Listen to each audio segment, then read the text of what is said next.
Hello everyone, welcome back to GGN. This is part 2 for this news bulletin today, Monday, October 15th, 2012. My website is ggnonline.com. On YouTube it's ddarko2012. My channels are in ddarko2013.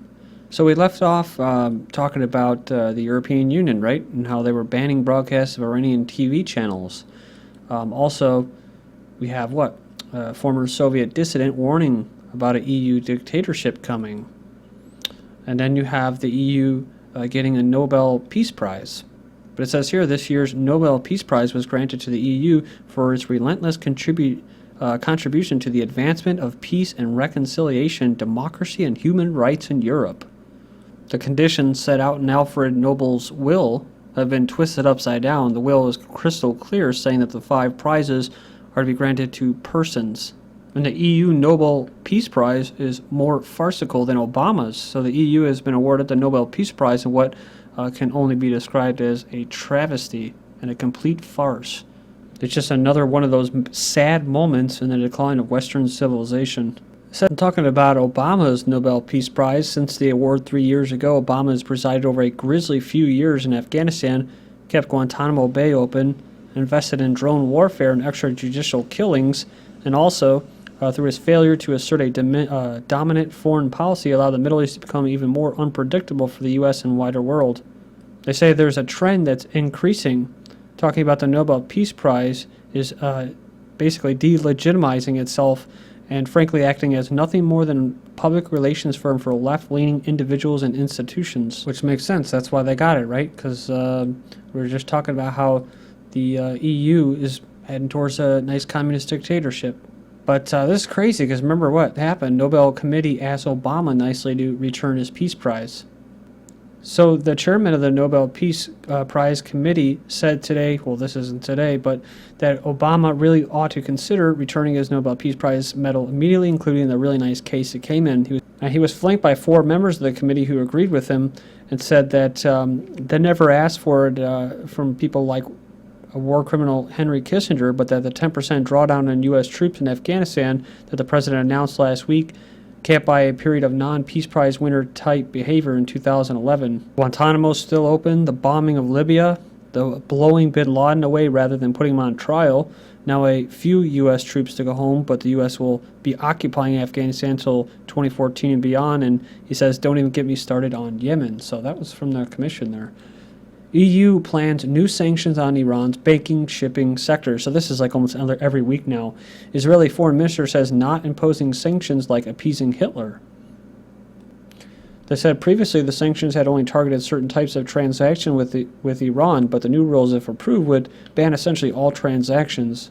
And something that I've covered before, just a side note, is West cold-blooded sanctions. They target the civilians. So that's who they always target and punish, not the actual leaders. And the people, well, they don't have any power over it. So, it's just like it's punishing the people who have no responsibility for any of the actions of their government. Then we have this Euro collapse could lead to war in Europe. A business secretary, Vince Cable, has warned that Europe could be plunged into war if the euro was to collapse. And I've covered this before about Britain preparing for a possible collapse as well.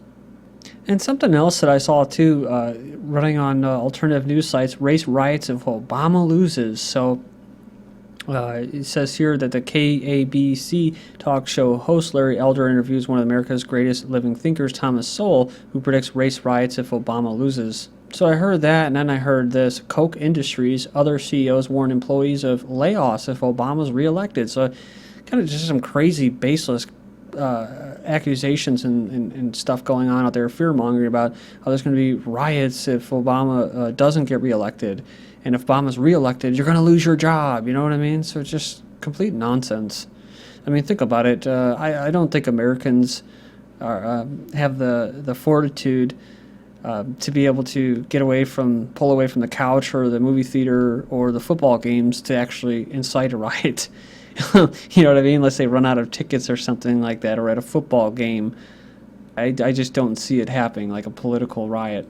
Iran accused of, unless of course it's co-opted and it's fomented by a certain type of entity. Iran accused of plotting Gulf oil spill to punish West for sanctions by poisoning the Gulf. So again, let me say this again because this is how ridiculous this is.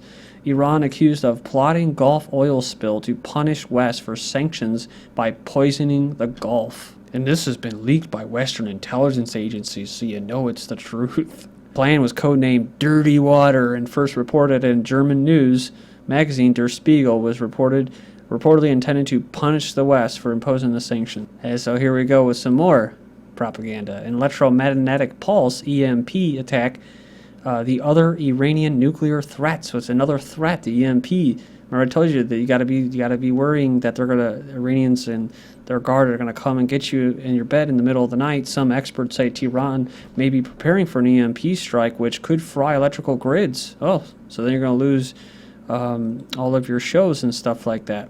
And I think too, that's why it's like when people ask me about the crap hitting a fan, it's like I kind of welcome it and I kind of look forward to it. And I think that if we're ever going to actually have some kind of change, like the Catalonians in Spain had, it's going to have to be some kind of crisis. But like I said about co-opting, there's opportunity for real freedom and a chance for people to be free. And like this new show that I was over at my family members like a week ago, and they're Revolution, you'll like it. I didn't like it. I watched like the show, and I just right away, my mom noticed with me too that we both noticed it. My sister was like, "What?" Like, well, they're promoting all this feminine girl power crap, just like Hunger Games. I know Hunger Games, everyone says how great it is, but it's like this is all I see, right? But what they don't talk about is the communities, right? It's all about the communities that are formed during this chance of crisis and stuff like that. So I don't think the elites want to do that. I don't think they want to pull and fry the grids, because I think Americans and people in general now have been so conditioned to this new way of life, modern civilization, that if they did pull the plug, people might actually start to like what they have. So that's what I'm coming to figure out now. Iran denies role in cyber attacks on oil and gas companies in Gulf and welcomes probe. They denied any role in the recent cyber attacks against oil and gas companies in the Persian Gulf and said they welcome any kind of investigation.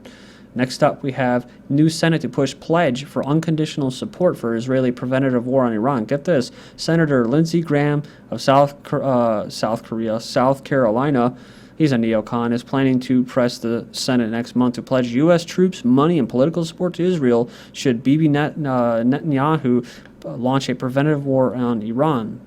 He claims that his effort would merely make explicit that the U.S. has Israel's back.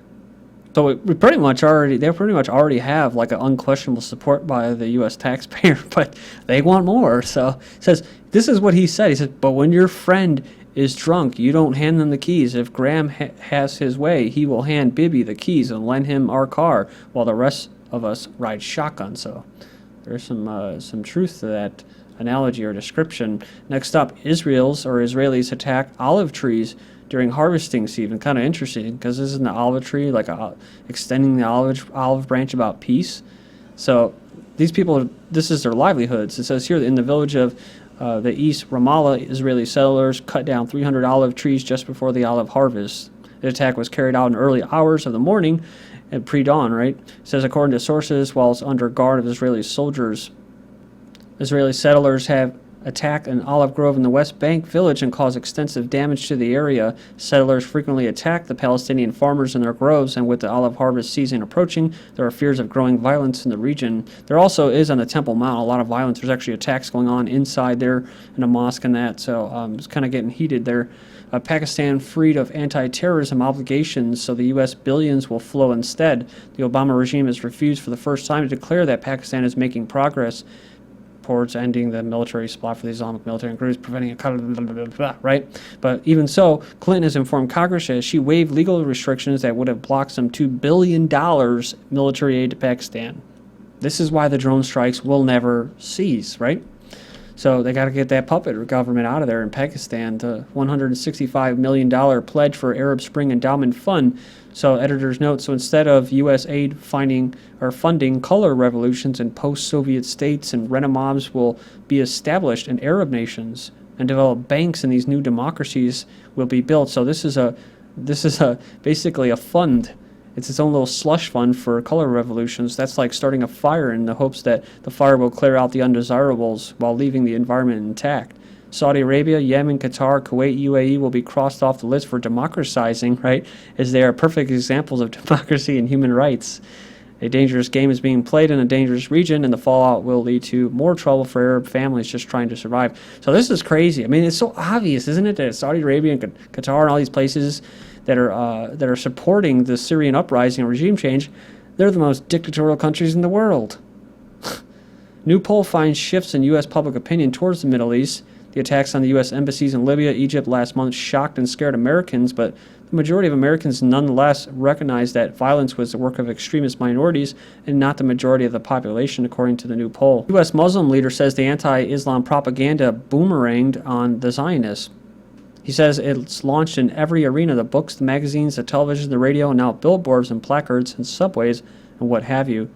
So he says that all of this propaganda has been launched against us, from the Quran burning to the fitna movies.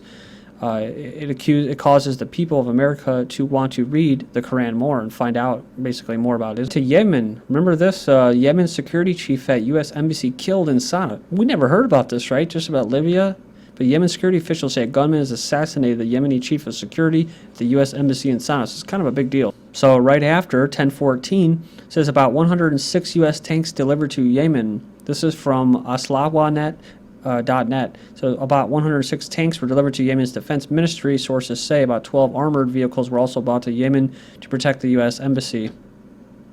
About 50 Marines were sent to Sana'a to protect the U.S. embassy in particular after reports were published about the collusion of the Central Security Forces with the protesters. Yeah, actually, it was pretty bad. The Yemeni protesters stormed the U.S. embassy around September 13th after the Libya thing in the Muhammad film. Impatient eugenicists are tightening the screws on Yemen from October 15th. Go check it out from explosivereports.com. German Development Bank and UN Population Division accelerate depopulation policies in Yemen. Last week, the United Nations Fund, UNEPA, Population Fund, has committed a program ensuring that their demand for population reduction in Yemen is being realized double quick, granting 8 million euros for this new eugenics budget. The director of the German bank says that these new funds will assist the Yemeni government implementing much-needed projects to make sure that every pregnancy is wanted and every childbirth is safe in Yemen. I just covered all of this on Friday about eugenics and how they use that term. We want to reduce infant mortality, right? In other words, they want to reduce lives from being born. U.S.-led airstrike kills 3 children in southern Afghanistan. 2 boys and a girl were collecting firewood killed in an airstrike in Afghanistan. The U.S. claims its airstrikes target militants, but local sources say civilians have been the main victims of attacks. Our Armenian politician warns of forces seeking orange revolution, says that the chairman believes that the major cause of the political wrangling in Armenia lies in foreign policy. A similar attempt to carry out such a revolution failed in 2008. So the chairman of the Constitutional Law Union says this would meet the West's interests, which is probably behind it. Armenia is an important geopolitical location, which is the reason for the regime change in that. Says to gain control of this location, the West has selected a new puppet. According to him, this new puppet and the aim is to enact the Libyan scenario. That is, changing power in the country by means of civil war and establishing the political forces that would serve their interests. Wow, so just like Russia kicked out U.S. aid, he also intends to propose a bill on foreign agents as our state is obviously under threat. France proposes UN resolution backing international force to help oust rebels in Mali's north. Recolonization, like I talked about, and undoing the results of their own actions of funding and that of these terrorists. And in this sluggish economy, officials are saying the U.S. Department of Defense seeks a small footprint in Africa, focusing on maintaining the small footprint on the continent that is flexible and low cost. Of course, this and Ethiopia are the places where they carry out these drone strikes. That's where they originate from. U.S. assassination drone strike kills 29 in South Somalia. After what? After the Al-Shabaab killed 24 Somali troops, or tit for tat. And Asian powers doubled defense spending in a decade. China in particular rose from 20% in 2000 to 40% in 2011. Also, China's currency hits a record high.